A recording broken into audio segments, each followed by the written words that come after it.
let's say we had a cube of sodium.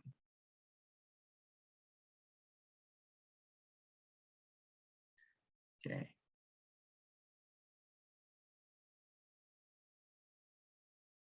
Okay, that's my cube of sodium. I know it's not the best drawing.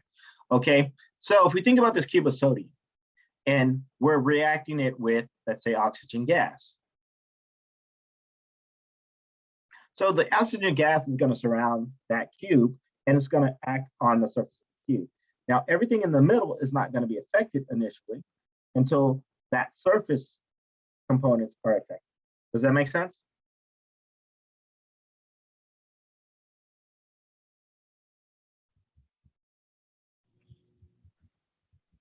Well, that's only if the chemical reacts, or? Well, of course, you're not going to have a reaction if the chemical does not react, right?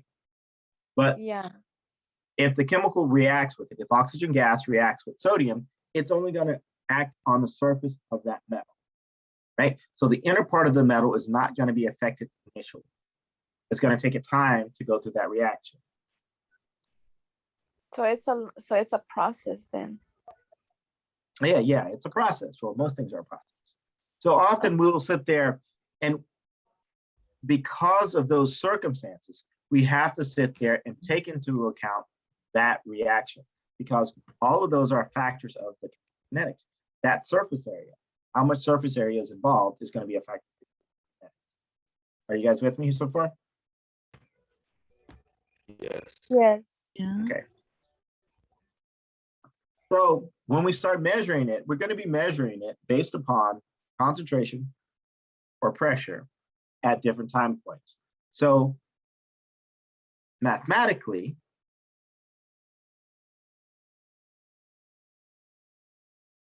the rate or the chemical reaction or the rate of the reaction is going to be the change in concentration over the change in time, which is going to be the concentration final minus concentration initial over, and this should be lowercase t,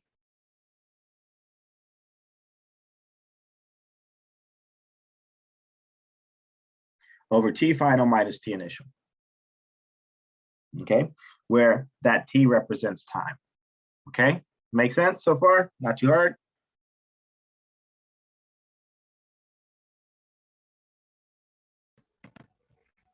Yes, no, maybe? Yeah. Okay, so let me tell you all something, right? I know I've been letting this go for a long time. Now, since I can't see your faces, right? And you guys can see my face, you can see how pissed off I get about it. But you got to respond to let me know that you got it. If you don't respond and let me know that you got it, I'm going to keep going anyway, and I'll just skip the chapter and give you the exam and see the outcome, right? The whole purpose of us being here so we kind of learn together, right? Otherwise, it serves no purpose. And I know this is late in the semester to sit there and talk about it, but, you know, I wanted to serve a purpose because there's tons and tons of other things that I could be doing, like drinking and partying and dancing and being with my girlfriend, right?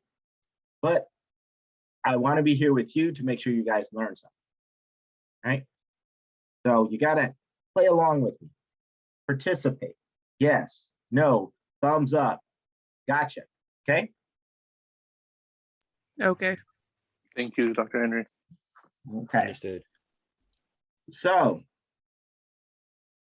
I know we're almost through with this online learning. It is killing me. I know it's killing you too, but I cannot wait to get back in the classroom. I just got my first shot for the vaccine, so Good. I'm excited to finally go back to regular class. I'm not gonna lie. It's just I miss people and I miss being able to talk and interact and joke around. And don't get me wrong. I get to the point where I don't want to see anybody see my face, or sometimes I'll be in meetings and I'll have to step away because I have to go to the bathroom or something like that. But I try to sit there. For me, I try to show my face because it is frustrating not seeing anybody, and then you kind of get all in that mindset, oh, I'm all here by myself and all that crazy stuff, right? So yeah, I don't do that. I pretend that you guys there. So each time you guys put a black face there, I put a funny face of each of you that I've taken over the time. One day I'll show you all of the funny pictures that I've taken with those masks and all, because that's what we all we had. Okay, so let's talk about this rate, the reaction rate notation. So in the case that we're using molarity or pressure, right, we know that pressure is going to be pertaining to gases. Concentration is going to be pertaining to liquids or to aqueous solutions. Okay, so and it also could be pertaining to gases as well. So we're going to show you what it means. Okay, so we take a look at this chemical equation. First off, is this chemical equation balanced?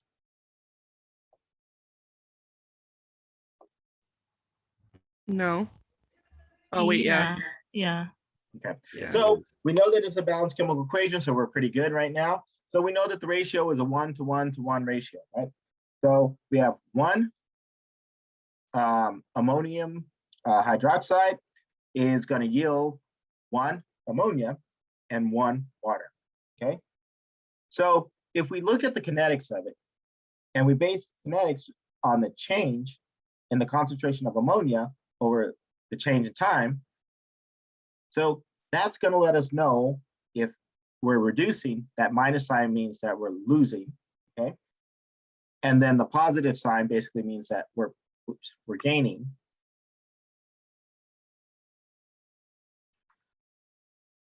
Okay, so one side is going to be losing in terms of its concentration, and the other side is going to be gaining in terms of that reaction. So the reactant side is going to be losing, and the product side is going to be gaining.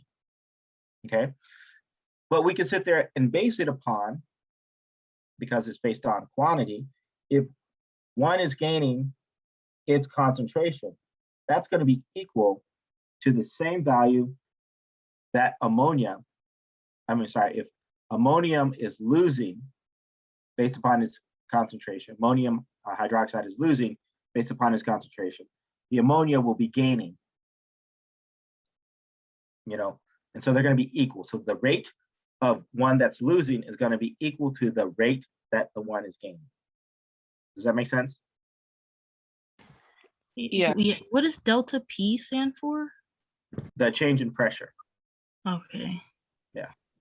So, because remember, we can use concentration. So we know that we can use the concentration of a gas, or we can use the pressure of a gas to sit there and determine that change. Okay, so here's an example. Calculate the rate of decomposition of carbonic acid from the following data. So the chemical equation for the decomposition of carbonic acid looks something like this.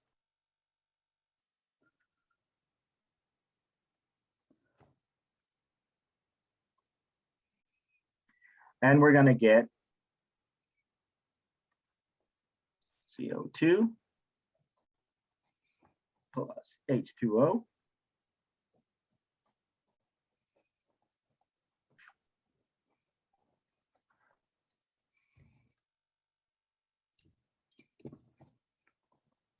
Okay, so if we wanted to sit there and calculate the rate of reaction, rate is going to be equal to what? So it'd be C final over C initial, or sorry, C final minus C initial over T final minus T initial. Okay, so this is my C final. This is my C initial. Mm-hmm. This is my T T initial. Mm-hmm. And this is my T final.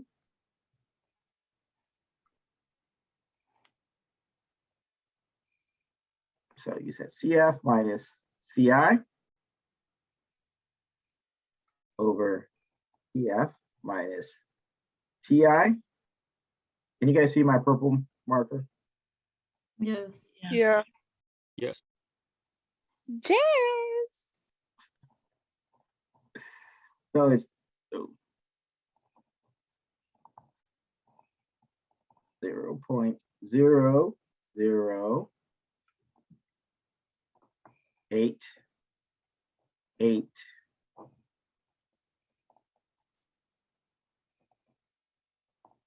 M minus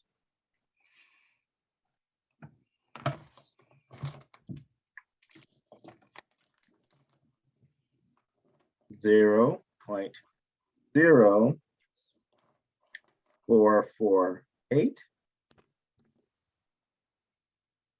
divided by 20.0 minus 2.00.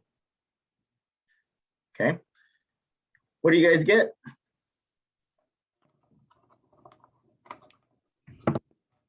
Negative 0.002.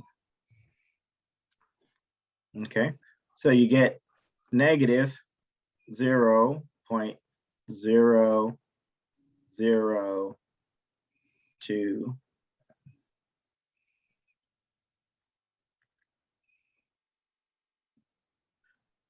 molarity per second.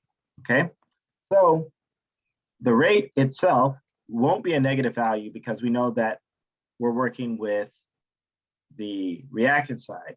So the rate is going to be represented as just that positive number because it has a negative in front of it. If you guys remember from the last slide. So a negative times a negative is a positive. So this would be the actual rate of reaction. Right. Okay. Piece of cake? Wait, why? Yeah. Sorry, I didn't hear what you said about that last part. Why you made it a negative to positive?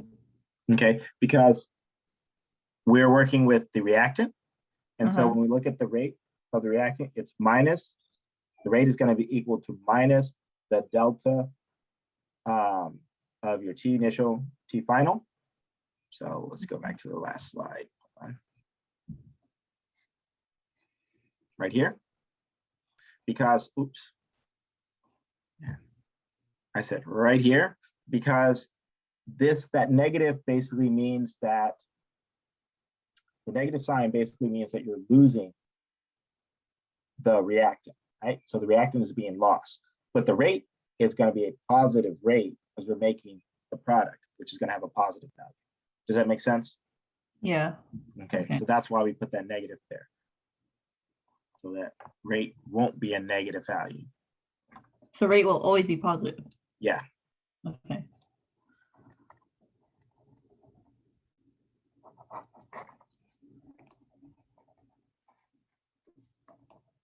Okay, so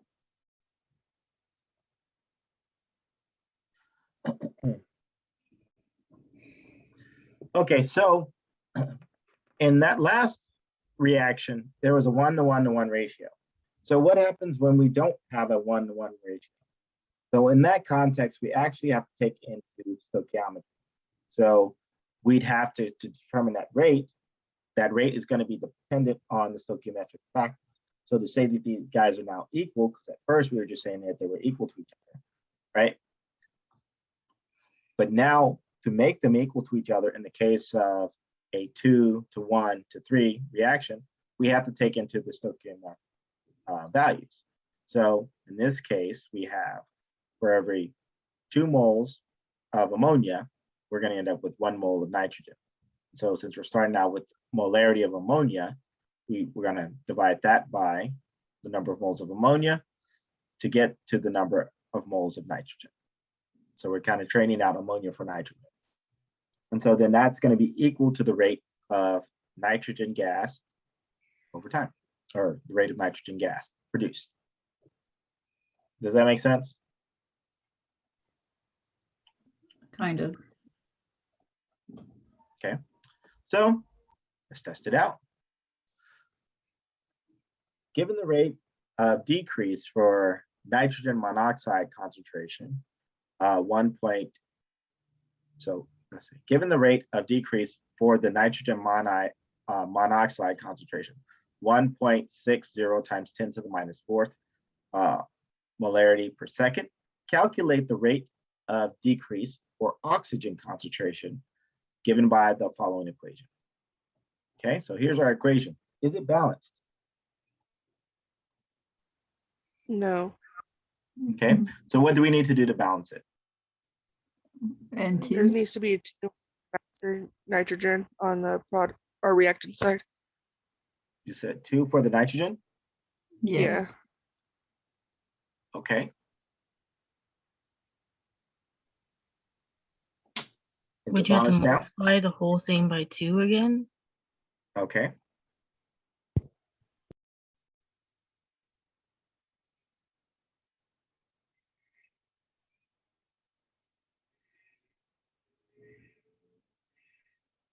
Okay, but then they're all multiples of 2. Is that Oh right? yeah, no, I skipped it. I did the step in my head where you write 1/2 next to oxygen and then Oh, okay. multiply by 2. Yeah, Okay. I meant to say that. Okay, so we get 4. So then that's 4 nitrogens, 4 nitrogens. That's 6 oxygens, 6 oxygens. So it's balanced. Okay, so now that we have a balanced equation, what is going to be our rate? So currently we have delta NO over T.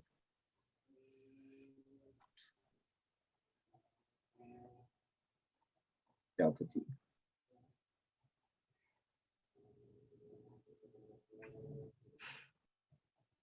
Okay, how can I want to get delta O2 over T. Say the concentration.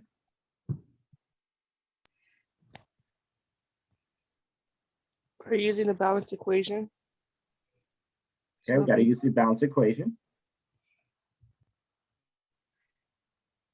it'd be 4 moles of nitrogen monoxide and 1 mole of O2. Okay. So it's 1/4. Yeah.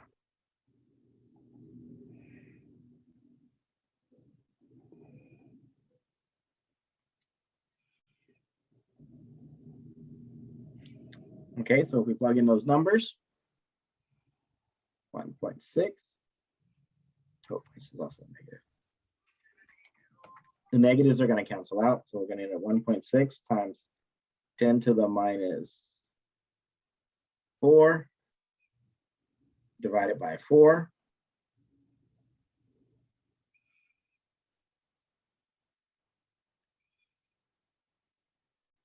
So the moles technically are going to cancel out.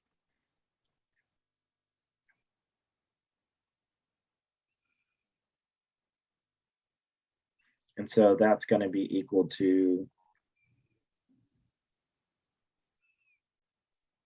It's just 4, so I guess 4.00 times 10 to the negative 5th.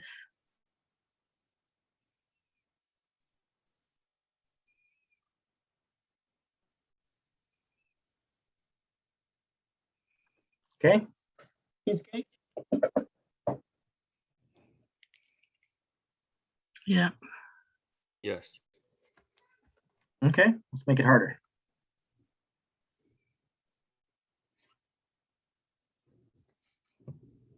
Okay, so factors that are going to be affecting the reaction rate is going to be concentration and the pressure, which makes sense since it's directly a function of it. The temperature. So you guys actually did the lab where with the glow sticks, right? Yes, no, maybe. Yeah. Yes. Right. So when you did the lab with the glow sticks, what happened as you increased temperature? The reaction got faster. Your reaction got faster, right? It was brighter than the one that was in ice. Is that true? Yeah. And it also, I think, like ran out the soonest. Yep. It also ran out the fastest because we used up everything that was there, right? And then once all the reactant was gone, it just shot down. You had no more glow. Okay. So the state plays a part in it. So like I was talking to you about whether it was a solid and a gas. So if the gas is surrounding that solid, if I cut up that solid into little pieces, that's going to make up more surface area. So then I have more surface area for reactions to take place, right? So then it'll happen faster in that case. And then the last thing is a catalyst.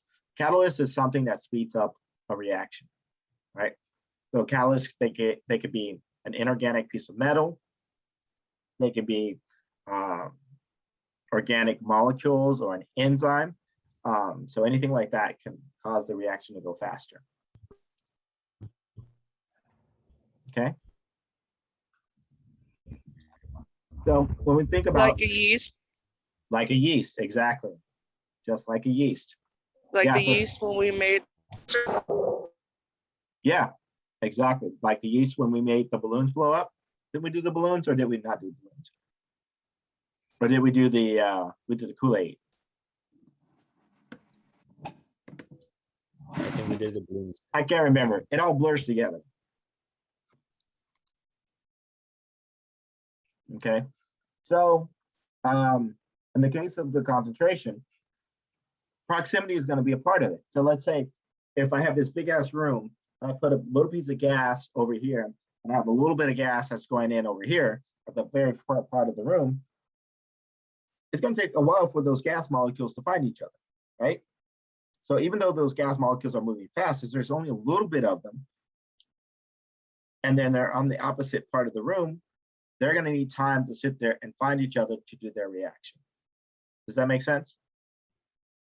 Mm-hmm. Yes. So the energy. So if I speed up, if I heat up the room, well, those gas molecules are going to be moving faster. So the chances of them finding each other is going to be more likely because we speeded up those molecules, and they're probably going to run into each other a lot faster than if I cool down the room. Make sense again? Yep. Yes. And then, of course, I talked to you about the surface area. So the bigger the surface area, the more room you have for reaction. So, and then the Right. last thing is catalysts. Catalysts, basically, they're known to help with the orientation of the reaction. So they find that optimal orientation. So they'll find this molecule, bring it together real quick so that they're in the right orientation. So it happens just like that. Okay, so those are things that cause your reactions to speed up or slow down. Okay. Okay. Give me 1 second. I postponed that. Sorry, Zoom is now giving me troubles.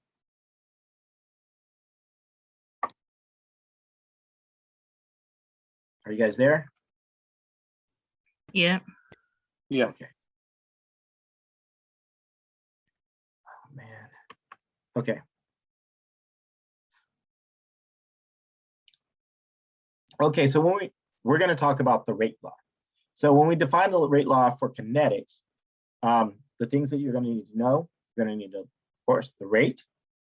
You're going to have a rate constant, the reactant concentration or pressure, and what we call the reactant order. Okay, so here is a generic form of a chemical reaction. A plus B yields C plus D. Okay, so during this reaction, if we're determining the rate law, we're going to have rate is going to be equal to a constant times the concentration of A to the X power times the concentration of B to the Y power. Now, X and B are going to be orders respect to, let's say, I mean, not X and B, X and Y are going to be orders respect to their respective chemicals. So X is going to be for A and Y is going to be B. Now, these orders together, X plus Y, some of them represents the rate, the overall rate order for that reaction, okay? So together they represent the overall rate order for that reaction.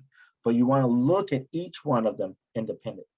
So you're going to be looking at A, and A is going to be, its X value is going to be dependent on the concentration of A. One thing I forgot to tell you. So when we're determining the rate law and everything like that, or the rate of a chemical reaction, it has to be done experimentally, right? So, and the reason why we do it experimentally, because all of those factors that we just talked about, right? So we know that pressure is also going to affect it. The surface area is going to affect it. So depending on the system that we have set up, that can play a part in the rate of that reaction. Does that make sense? Yeah. So does that mean like K will vary depending on like the state of the reaction? No, K is always going to be the same, right? So once you determine your K is going to be the same, but what can vary is the order of that reaction. Okay. Oh, okay. So, but K is going to be a function of temperature. Okay, so that constant is going to be dependent on temperature. It's not going to be dependent on time. So if we change the temperature, it changes the rate constant.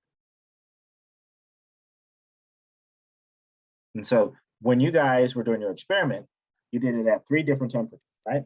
You had one at 0 degrees roughly, you had one at 22 degrees Celsius roughly, and you had one at 75 degrees Celsius, right? The one that was at 75 degrees Celsius had the fastest rate constant, right? Or it had the fastest rate. So that constant is going to be different than the constant that you had at 0 degrees. And we'll talk more about that later. Okay. Are you with me so far? Yes. Mostly. Mostly. Okay. Okay. So that here we're just basically saying it's experimental. That's the way you determine it. Constant is going to be at a specific temperature. It's going to be the same at a specific temperature. If we change that temperature, it's going to be different.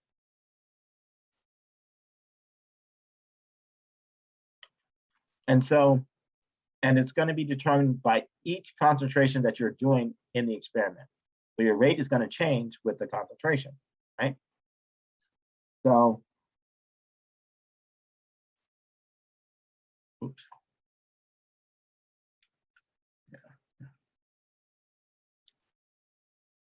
So we're going to be using that setup for the rate constant, the generic setup for a rate constant, to sit there and determine.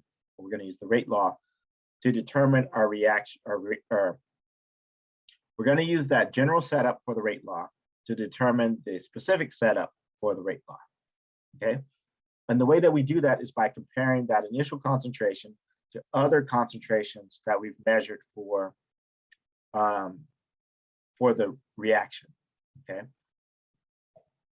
So in that case, we're going to be looking at, let's say, xi, the concentration at a particular time point, your initial concentration, and then you're going to be comparing that to another time point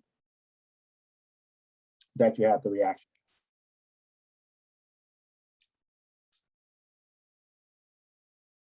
Okay, so the chemical reaction, so when you're trying to solve that rate constant, what you want to do is you want to take into consideration your chemical reaction or your chemical equation. Now,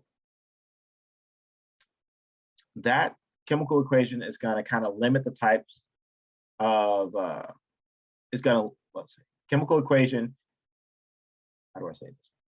The rate order is going to be kind of dependent on that chemical equation that we have. So there are different types of reaction orders. So we have the 3 most common reaction orders are 0, first order, and second order. So those are the ones that we see the majority of the time. But we can have reaction orders that are fractional, meaning that they're less than 1. They could be negative, but they're less common, you know? And then also we have third order reactions. But again, these are less commonly seen. And then in the case of the 0 order reaction, it's going to have no effect on the reaction rate. So the only thing that's going to have an effect on the reaction rate is going to be the constant, and that's it. Okay, and I'm going to show you this here, hopefully.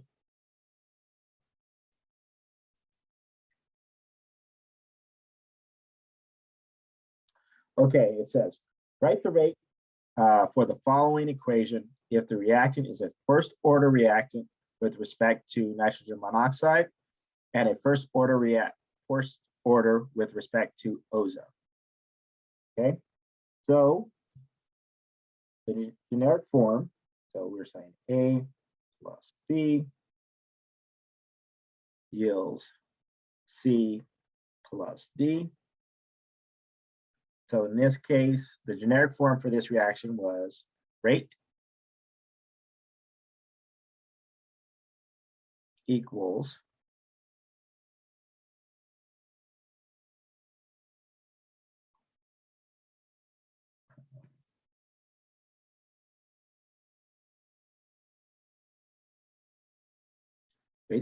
K, concentration of A to the X power, concentration of B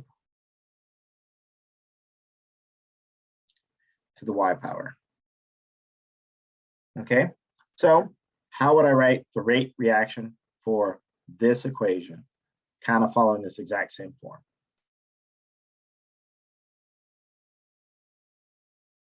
Rate is going to equal what?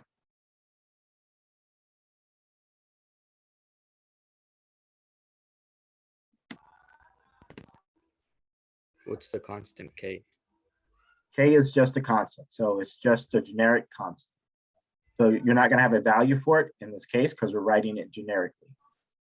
So you're just going to put the constant K. And so then it would just be the like NO2, NO and O3 in brackets. Okay. Okay, so it's the concentration of NO. That's what those brackets mean. And the concentration of O3. Okay, it's first order, so your X and your Y are both going to equal 1. So what would be the overall rate of this reaction? I mean, what would be the overall order of this reaction? It would be 2. That's right. Okay, simple. Wait, how'd she get 2? Because the overall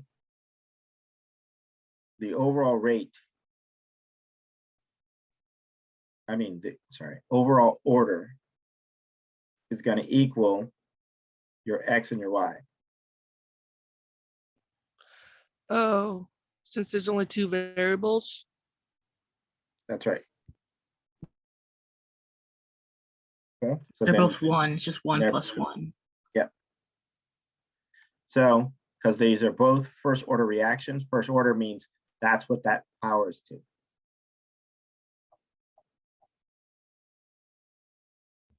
Are you with me? Okay. Yeah. Yeah, if you blink, you miss something good, you know. I know, like my phone for some reason shut off and kicked me off, so I had to log back on, and then you guys were on something else. So I was like, wait, what? Yeah, that's what happens. Okay.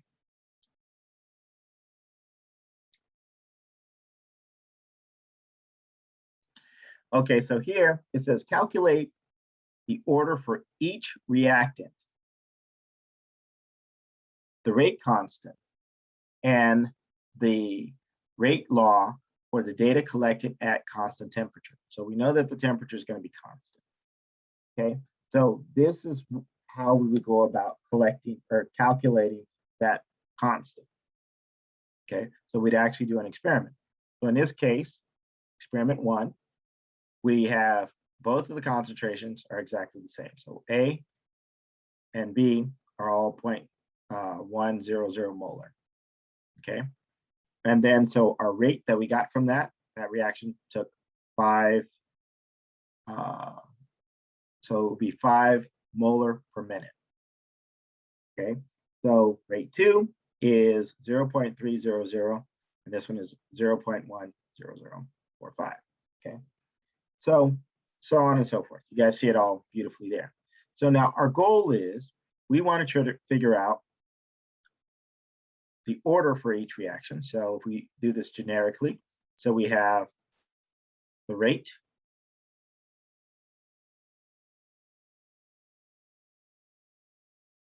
is going to be equal to K, A to the X,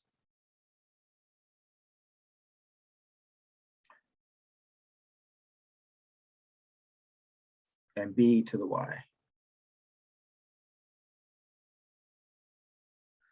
So we're going to try to find our X values, our K, and then, I'm sorry, X or Y, our K, and the overall reaction, the overall rate equation or rate law. Okay, so the way that we're going to do that is we're going to say rate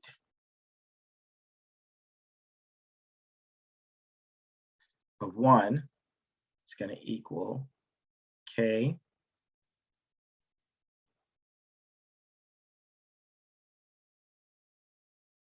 A1 to the X, B to the Y, and rate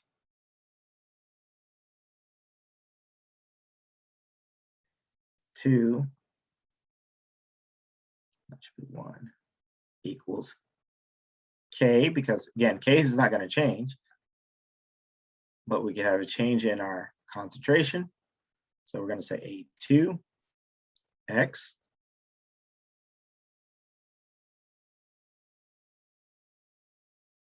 B2 Y. Okay, we're going to solve one of these guys. I'm going to put this in a different color. So one of these guys for K. So we're going to say, solve the second one. K equals rate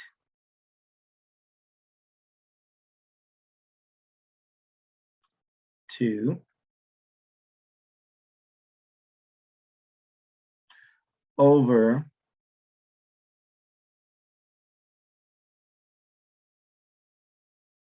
A2 X power and B2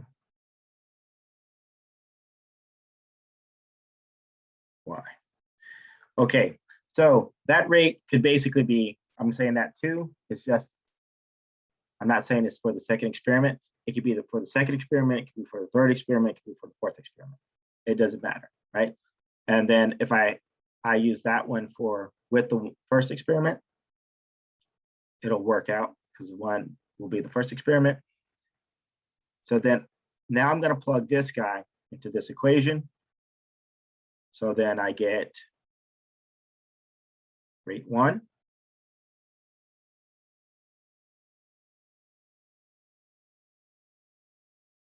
equals, plugging in for K. So we get rate 2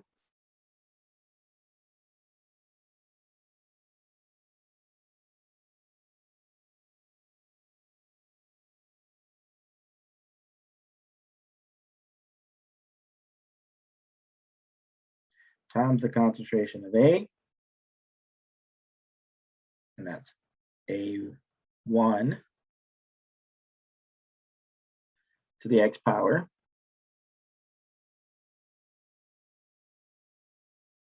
times B1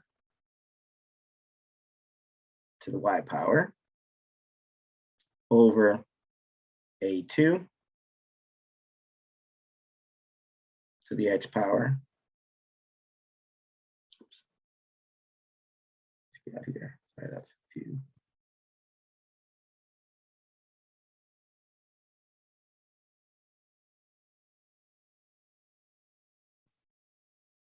B2 to the Y power.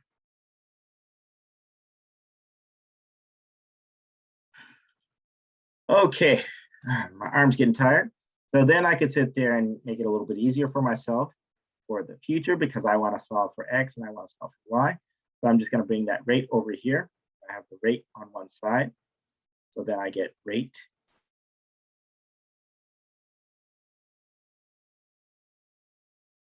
one over rate 2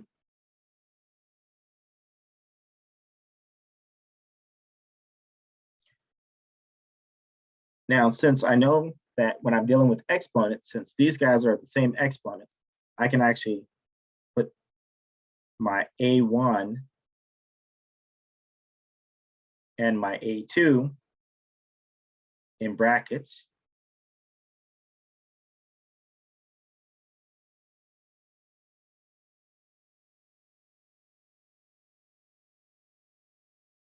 And then I can actually divide them by each other and then take it to whatever power that will be. And that's the same thing with the B.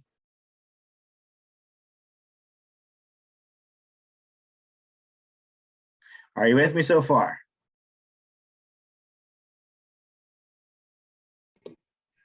It's so long. Oh, yeah, honestly, I'm not, but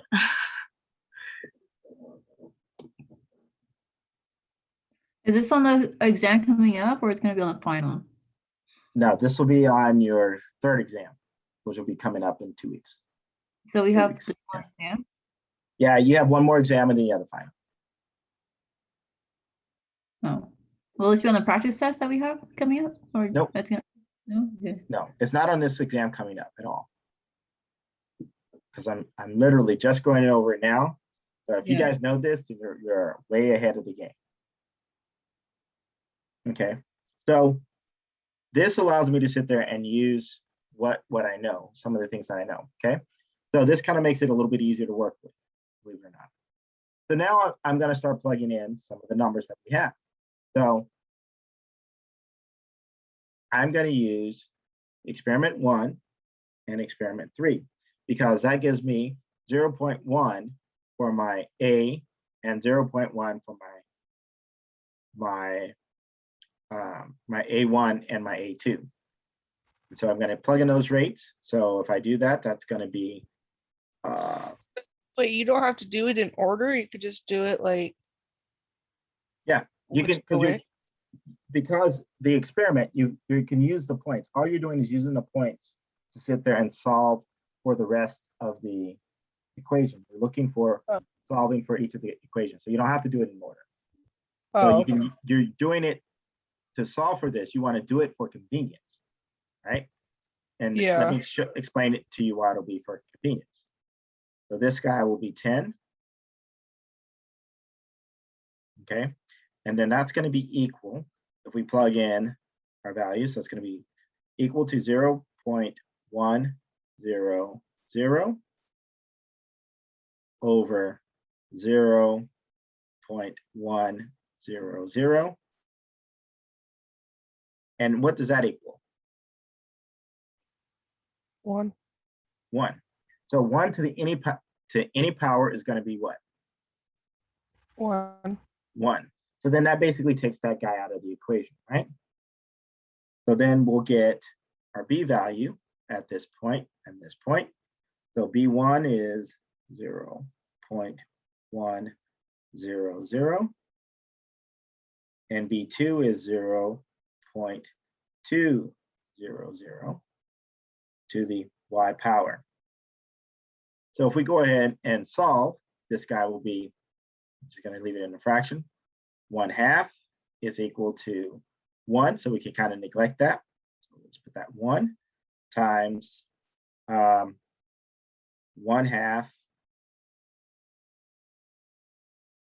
to the Y power. Okay, now I can just look at it and tell you what Y is. What is Y going to be in this case?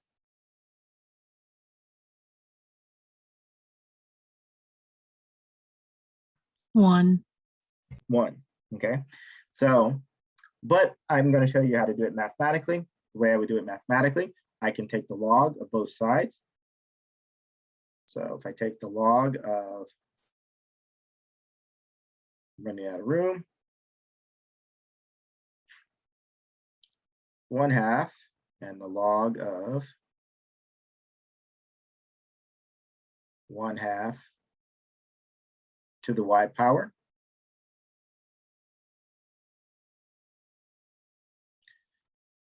So back in the old days, we learned about logarithmics, and we know that if we have log to a certain power, we can put that in front of and multiply it. So then we can get log 1/2 equals y log over 1/2. And then if I solve for y, we get y equals 1, because log of 1/2 and log of 1/2 is going to equal 1. Okay, so we know that y is going to be equal to 1. So we know that value there. So now we can put a y there, a 1 there. So we have our rate constant is now equal to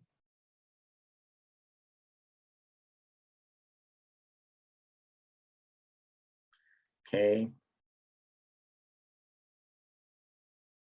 AX B. Okay, so our next part is trying to figure out what our x is, right? So then we go through that same process. We can come back to this equation.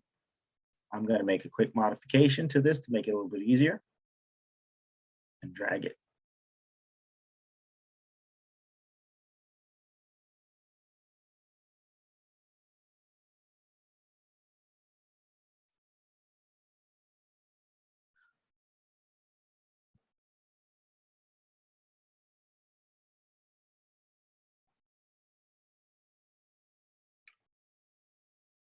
Okay, so I now know that this guy is 1, so I can erase that y.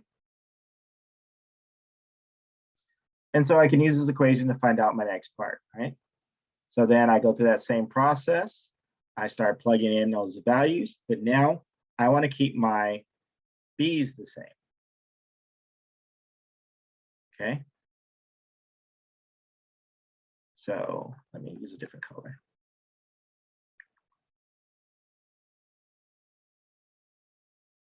So I'm going to use this guy and this guy since they're the same. Or I could have used these two since they're the same. So if I do that, that means that my B is going to cancel it out. So let me write in, I'll get rate 2 is going to be 45. Actually, hold on. I'm going to use this guy instead. Go here. It'll be easier for us since everything is already set up.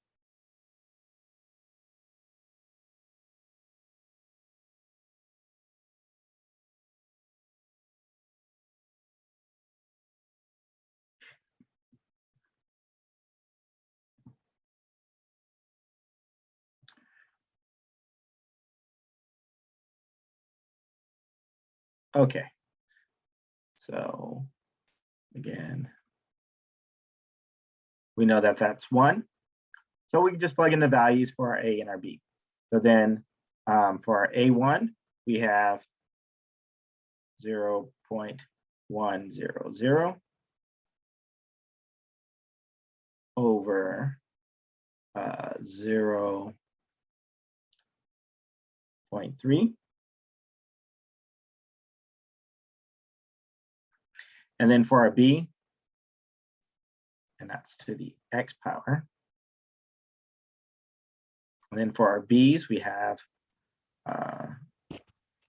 0.100 divided by 0.100. So then that's going to be 1. So it's going to kind of cancel each other out. And then we have a rate of 5.00 over 45.0. So we get 1 over 9.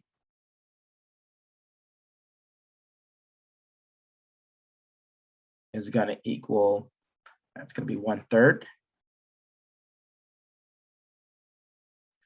to the x power. So we know that 1 over 9 is also just 1 over 3 squared.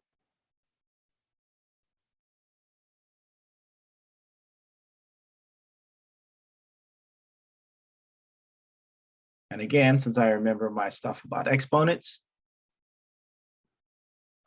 then I can just say that this is 1/3. Oops.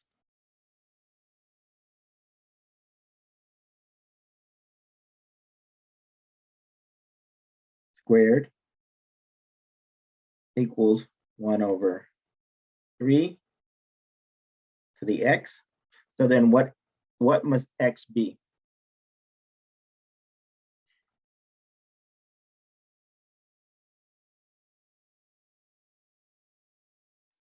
Let me repeat the question. What must x be in this case? 2. 2. Okay, so x has to equal 2. Or we could have gone through and used that log part again, got x by itself. Okay. So now we have our full equation.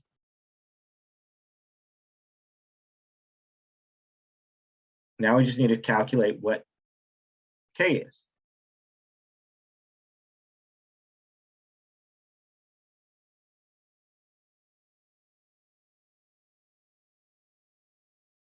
Okay, so we solve for k right here.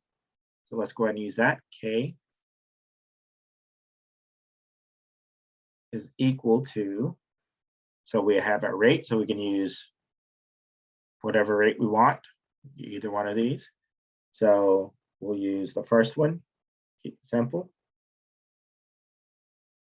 5.00 divided by, we know that now this is 2. So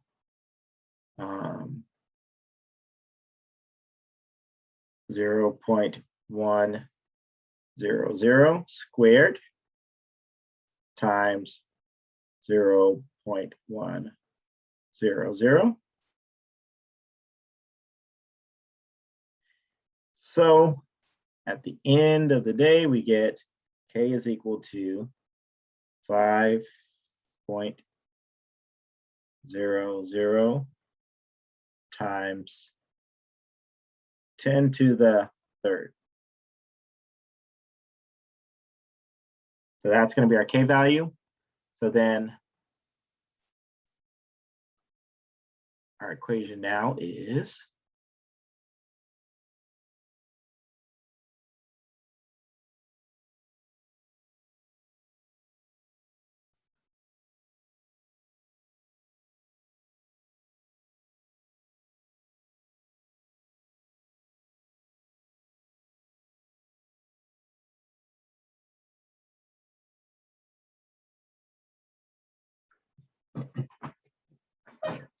and that's it.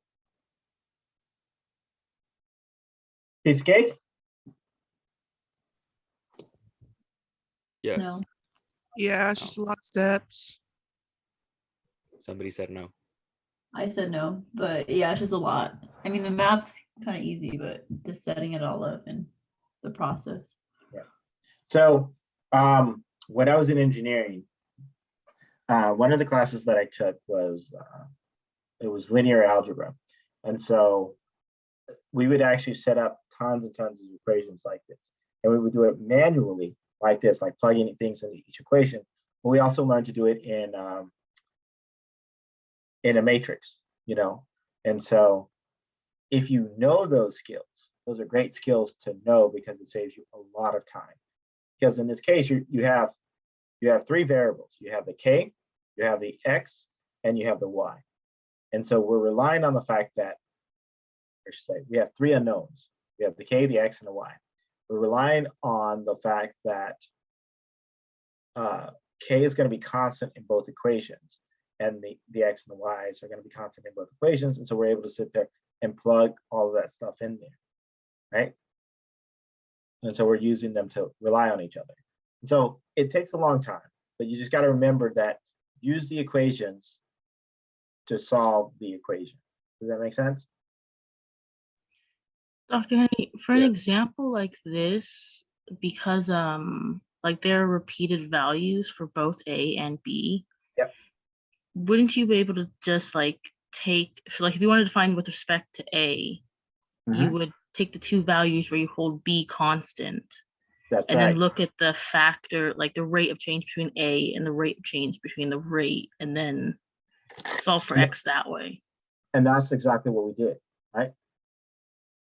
Because here we left B alone, Right. yeah? And then the first one, we did the same thing with the A, right? Because that's gonna always equal 1. So when you plan your, like if you're planning experiments, you're gonna do the same experiments at the same concentration a few times to make sure that you're able to sit there and do that. Does that make sense? Mm-hmm. Yeah.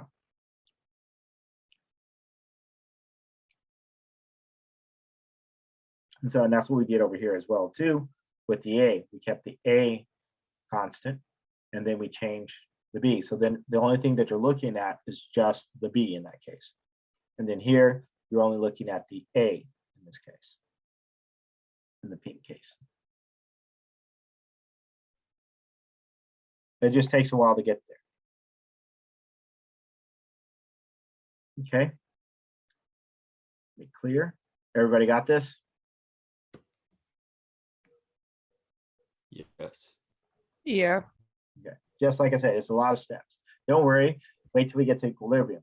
That's as many steps. Okay. So in this case, it says calculate the rate constant for the decomposition of CS2 liquid into its elements. So the chemical equation that we're looking at now is what?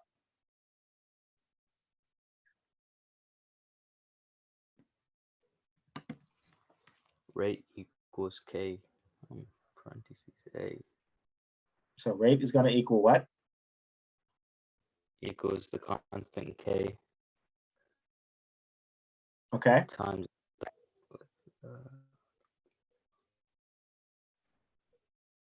Carbon disulfate or disulfide, sorry, carbon disulfide.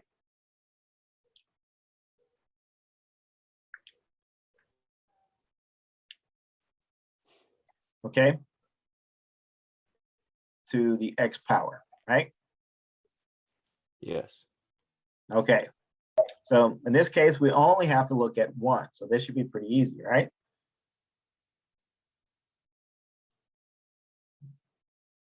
So if we remember that equation we had, we look at it, it was rate 1 over rate 2 equals CS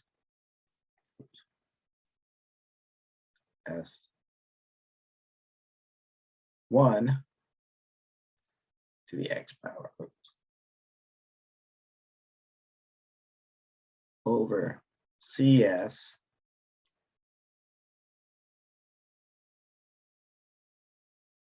two all to the X power.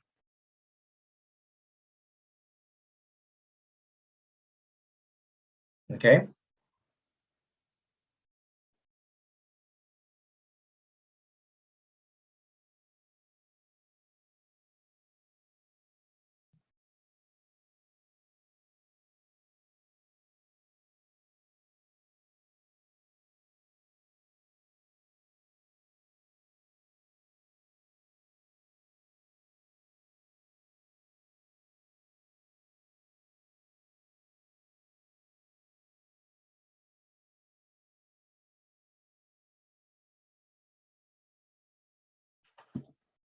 Okay. So what am I going to do now?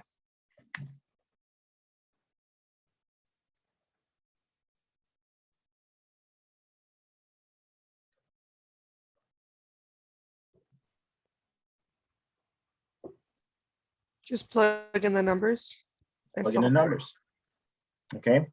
So rate 1, 0.100 divided by 0.800 equals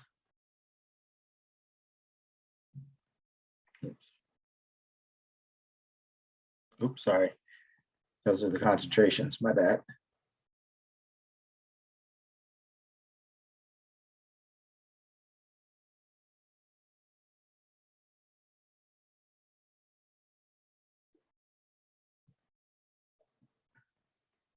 Time x, I mean to the x power. And rate 1 is 2.70 times 10 to the minus 7 divided by 2.2 times 10 to the minus 7 .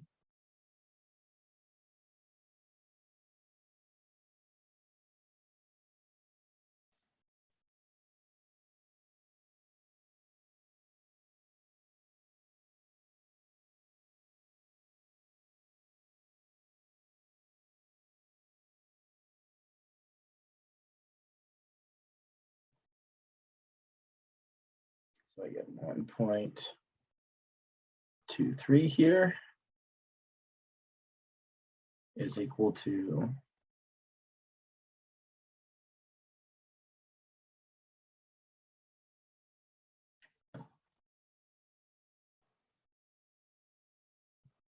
that's 1 point, oops, that's a 0 here, sorry. 1.25 to the x power. So if we take the log of both sides,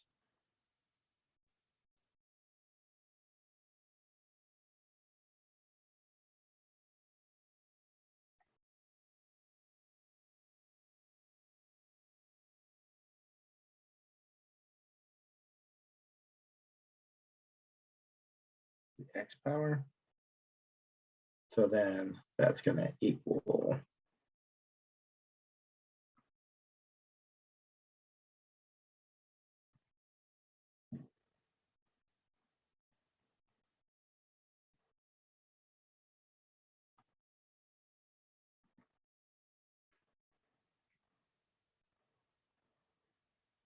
so x is going to equal log 1.23 over log 1.25.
So I get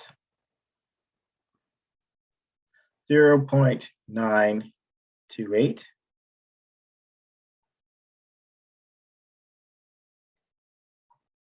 for my x value. So then, and if we solve for k, so we'll have k equals rate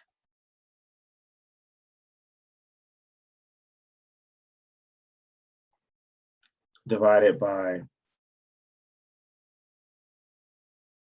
0.928.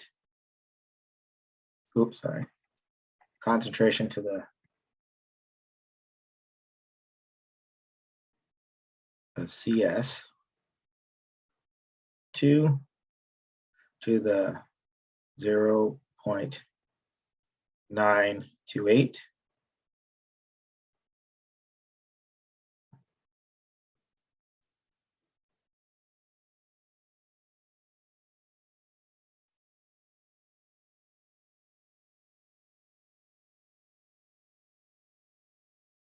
Okay, so we get K is equal to 2.70 times 10 to the minus 7 divided by 0.100 to the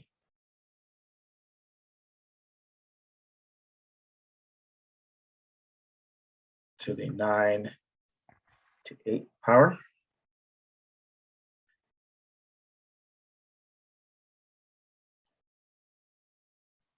And it doesn't matter which, or when you solve K, it doesn't matter which one you use, like which experiment. It doesn't matter. You could use either one of them. Oh, okay.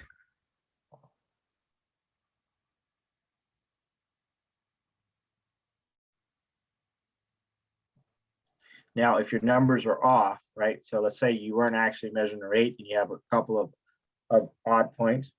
I'm going to show you another way of doing it by looking at a graph, right? So you'll plot those points and then we'll solve it that way. Okay, and but I'll show you guys that on Friday, because we actually plot this data, right? We'll have a couple of points that are technically off.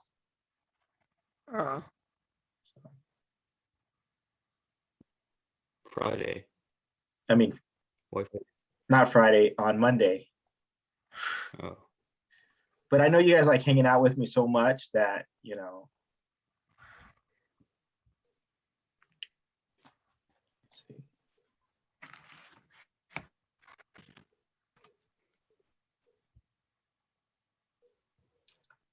Inverse times 2.7 e to the -7. So you get K equals 2.29 times 10 to the -6. So then my rate constant, or my rate law, is going to be rate equals 2.29 times 10 to the -6 CS 2 to the 0.918. I mean, sorry, 0.928. Okay.